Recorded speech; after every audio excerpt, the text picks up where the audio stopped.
For each of my beloved daughters, I have cultivated their most cherished sanctuary, breathtaking landscapes that captivate the eye and enchant the soul beyond imagination. These are not merely gardens. They are living masterpieces, each one a testament to the unique spirit of the daughter who tends to it. Behold my personal haven, adorned with fragrant jasmine blossoms and succulent cherry trees in perfect harmony. The sweet aroma of cherries mingles with the delicate scent of jasmine, creating an intoxicating perfume that dances on the breeze. As the firstborn princess, I bear the name Amorous. These delicate petals hold my very essence, intertwined with the boundless affection my father bestows upon me. Every bloom in this garden represents a cherished memory, a moment of love frozen in time. I hold the position of second royal daughter, presiding over this magnificent sanctuary overflowing with elegant lily blooms. The pristine white petals stand tall and proud, their grace matching my own royal bearing. The sweet plum fruit reigns as my absolute favorite delicacy, its rich flavor bringing joy to my every meal. My name, I am Laura, the third in our royal lineage. The cheerful daisy flowers hold a special place deep within my heart, their simple beauty reflecting the purity of true happiness. Without the refreshing taste of strawberry nectar each dawn, I simply cannot begin my day properly. The sweet, tangy juice awakens my senses and prepares me for whatever adventures the day may bring. Oh dear! How careless of me to omit my introduction. I am known as Tsilien throughout the palace, though I prefer the quiet company of my flowers to the bustling halls of the court. They call me Faria, and I stand forth among my sisters in age and wisdom. This stunning paradise belongs to me, a magnificent blend of vibrant orange groves intermingled with fragrant rose bushes.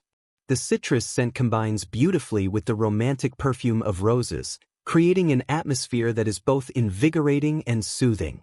I am Ilara, the youngest of all my siblings, though what I lack in years, I make up for in spirit and enthusiasm.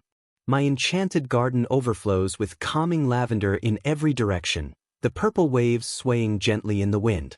The delightful taste of fresh berries brings me tremendous joy, whether they're strawberries, blueberries, or raspberries, each one is a tiny burst of happiness. This marks a momentous occasion for celebration and triumph throughout the entire kingdom. Our father has emerged victorious from battle, returning home with his army intact and his enemies vanquished. Our adversaries have fallen in defeat, scattered like leaves before a mighty wind. The palace rings with laughter and song, and we princesses join in the festivities with light hearts. But our celebration is cut short by an unexpected visitor. A woman appears, dressed in black robes that seem to absorb the very light around her. Her face is twisted with grief and rage, her eyes burning with an otherworldly fire. What audacity compels you to rejoice in merriment?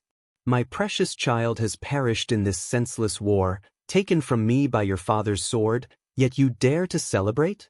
The entire universe should have frozen in recognition of my anguish and sorrow. The stars themselves should have dimmed in sympathy for my loss. Heed my words carefully, for I speak them only once. Beginning this very evening, when the moon rises high in the midnight sky, you shall perform endless dances with emotionless, frozen sculptures of noblemen until dawn breaks. Every single night, without rest, without mercy, without end. Only one genuine suitor whose devotion transcends all fear can shatter this eternal enchantment. Only true love, pure and fearless, can break the chains I place upon you now. With a wave of her hand and a whispered incantation, the sorceress vanishes into shadow, leaving behind only the echo of her curse and the cold dread that settles over our hearts like frost. Though I desperately wish to communicate, no words will emerge from my lips no matter how hard I try. My mouth moves, my throat strains, but silence is all that comes forth. It is as if the very essence of speech has been stolen from me. What terrible fate has befallen my precious daughters, delicate as flower petals? I remain completely ignorant of the cause, helpless to protect them from this mysterious affliction. They stand before me like beautiful statues, their eyes pleading but their voices silent. My tolerance for witnessing my daughters suffer in this dreadful state has reached its absolute limit. I am their father, their protector, yet I cannot shield them from this invisible enemy. At first light tomorrow, I shall command the presence of every healer in the kingdom, every wise woman and physician who might possess knowledge of curses and their remedies. The next morning arrives with the gathering of the kingdom's most learned individuals. The great hall fills with doctors, herbalists, mystics, and scholars, each examining the princesses with growing concern and confusion. I beseech each of you gathered here to discover the mysterious affliction that has seized control of my daughter's well-being. Spare no effort, overlook no possibility. I offer great rewards to whoever can restore my daughters to health. On the surface, nothing appears amiss, Your Royal Majesty. Their hearts beat strong, their breathing is steady, their bodies show no signs of illness or injury. However, some malevolent force has imprisoned the very joy and laughter of your princesses within an invisible cage. This is no natural malady, this is dark magic, a curse woven with grief and vengeance. Days pass with no solution. The princesses continue their silent existence, tending their gardens by day but unable to speak of the horrors they endure each night. When darkness falls, they are transported to a frozen ballroom where they dance with icy statues until their feet bleed and their bodies ache with exhaustion. One evening, a young man passes by the palace walls. He pauses, sensing something amiss in the air. The air carries the weight of profound melancholy, a heaviness that speaks of tears unshed and sorrows unspoken, as though someone weeps in hidden anguish and despair, crying out silently for help that never comes. My conscience forbids me from abandoning her to endure such torment alone without offering assistance. I cannot walk away from such suffering, not when there might be something I can do to help. He approaches the palace gates and requests an audience. When brought before the king, he makes an unusual request. Might I be granted employment as a caretaker of flora within the royal palace grounds and gardens? I have skill with plants and a gentle hand with growing things. The king, seeing sincerity in the young man's eyes and desperate for any change that might help his daughters, agrees readily. My daughters no longer possess the ability to tend to their beloved gardens with the same care they once did. You may commence your duties immediately this very day. Perhaps fresh hands will bring new life to these wilting sanctuaries. Your graciousness is deeply appreciated, Your Excellency. I shall not disappoint you.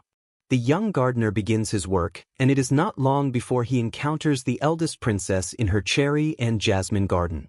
This mysterious stranger intrigues me greatly, Amarys thinks as she watches him work.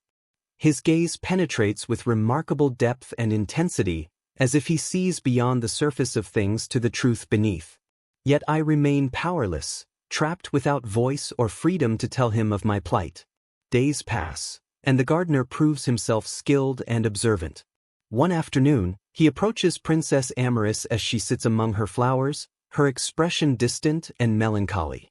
Your Royal Highness, your blossoms radiate the warmth and beauty of springtime itself, vibrant and full of life, yet why do your eyes reflect the melancholy of autumn's end? What sorrow dims the light that should shine from within you? Amarys's eyes fill with tears, but still she cannot speak. She gestures helplessly, her frustration evident.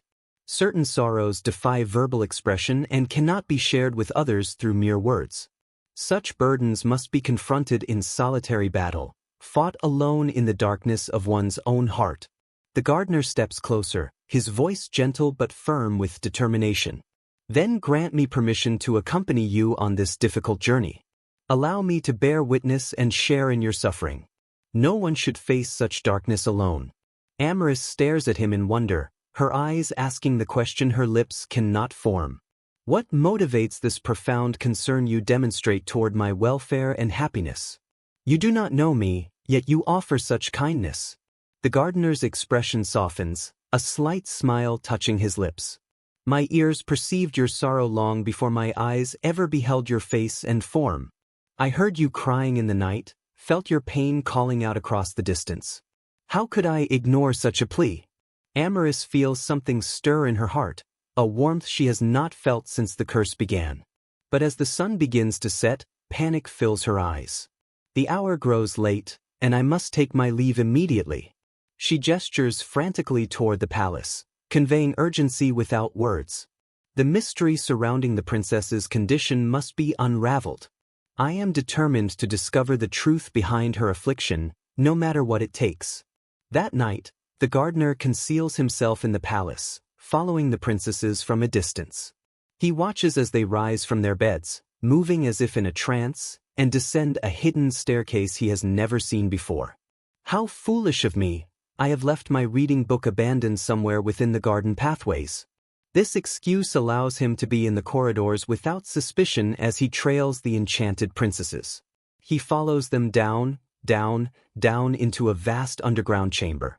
The space opens before him like a nightmare made real, a ballroom carved from ice and shadow, filled with dozens of frozen statues of young men, their faces locked in expressions of longing and despair. The princesses begin to dance, compelled by the curse to waltz with these lifeless partners. Their feet move in perfect time to music that seems to come from nowhere and everywhere at once. The gardener watches in horror as Amorous is pulled into the arms of a particularly large ice statue, its frozen grip forcing her into the steps of the dance. Cease your movements this instant. The gardener rushes forward, fear giving way to courage. These beings are nothing but soulless, icy monuments without life or warmth. My heart beats solely for you alone, Princess Amorous. He throws himself between Amorous and the statue, wrapping his arms around her protectively. The statue raises its frozen hand as if to strike, but the gardener does not flinch, does not retreat. His love burns brighter than his fear. The moment his declaration rings through the frozen hall, something changes. Warmth floods through the chamber, and cracks appear in the ice statues. Light, pure, golden light, radiates from where the gardener holds the princess. Your bravery and love have rescued me from this terrible curse and restored my freedom. Amorous's voice rings out, clear and strong for the first time in weeks.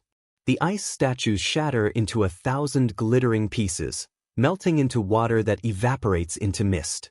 The curse breaks completely, releasing all 5 princesses from their silent prison. The underground chamber dissolves like a bad dream, and they find themselves back in the palace gardens under the gentle light of dawn. The king rushes out, awakened by the commotion, and finds his daughters laughing, crying, speaking all at once as they embrace each other and their father. Miraculous healing has restored my daughters to their former vitality and happiness once more.